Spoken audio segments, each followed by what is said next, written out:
Asiyefanya kazi yake vizuri, asiyefanya kazi yake kwa time, basi na kazi yake haipo. Hapa ndo tunaenda kumpima mtu. Haitowezekana kwamba kampuni iliyopewa ujenzi wa kujenga, tunaona spidi yake inakwenda 5G hiyo, sisi watu wa serikali tukawa bado huduma hatujafikisha inavyotakiwa.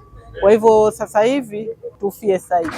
Nimekuja hapa na timu yangu yote kuja kuhakikisha, kujionea kwanza hali gani inaendelea kwa upande wa infrastructure ya jengo. Inaendelea vizuri kwenye masuala ya concrete, lakini tumeenda kuangalia njia ambazo zitapita umeme, zitapita maji, ambao zote zitakuwa underground kwenye mji huu. Na hayo ndio maagizo ya Mheshimiwa Rais, sana katwende kisasa, kwamba umeme utapita chini ya ardhi na pipe za maji zote na miundombinu yote. Agizo lilitoa kwamba kila moja afanye jukumu lake ndani ya muda uliopangwa. Kama mtu tunatarajia kumaliza ndani ya miezi minne, basi afanye miezi miwili. Sasa mimi ninachotaka ifanyike kazi on time na imalizike mapema, na nimewaambia mapema, asiyefanya kazi yake vizuri, asiyefanya kazi yake kwa time, basi na kazi yake haipo. Hapa ndo tunaenda kumpima mtu. Hapa tunataka kazi imalize on time, Afcon ifanye kazi, watu watapokuja wa Afcon kusiwe na vikwazo kwamba kusema kitu gani hakijakamilika.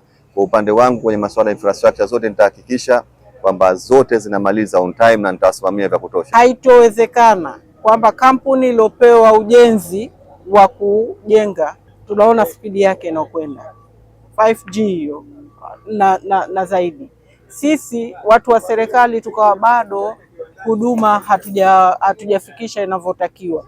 Kwa hivyo sasa hivi tunatakiwa kila siku tuhakikishe kumefanyika kitu site. Uwanja huu unahitaji megawati 8, na kwa sisi tulivyojipanga kwamba tayari tunao mradi wa kuhuisha kilomita karibu 210 za laini kubwa ya msongo wa 33 kuja huku Fumba, ambapo tutakuwa na laini 2 na kila laini itakuwa na megawati 30, na kila laini itakuwa na saketi 4, na katika saketi moja tutaifanya ni dedicated, yani mahususi kwa ajili ya hapa.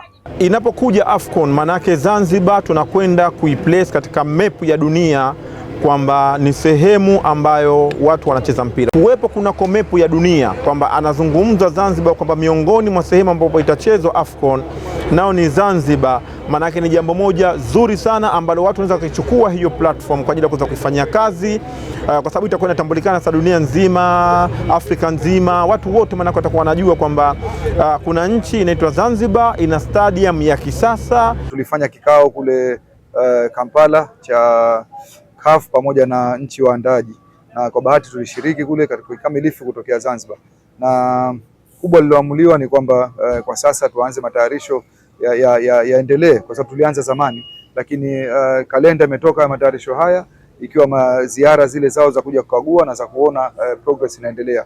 Kwa hiyo huko ziko mipango ambayo wameiweka wao kwa wastani wa kazi kufikia kwa asilimia na hatua zilizokuwepo. Kwa hiyo kile kimekuwa ni kigezo chetu kwa kuweza kushirikiana na hizi kamati nyingine ili kuona ujenzi na utayari wa eneo hili unafikia katika viwango ambao wao wanataka pale watakapokuja kwa ajili ya ukaguzi.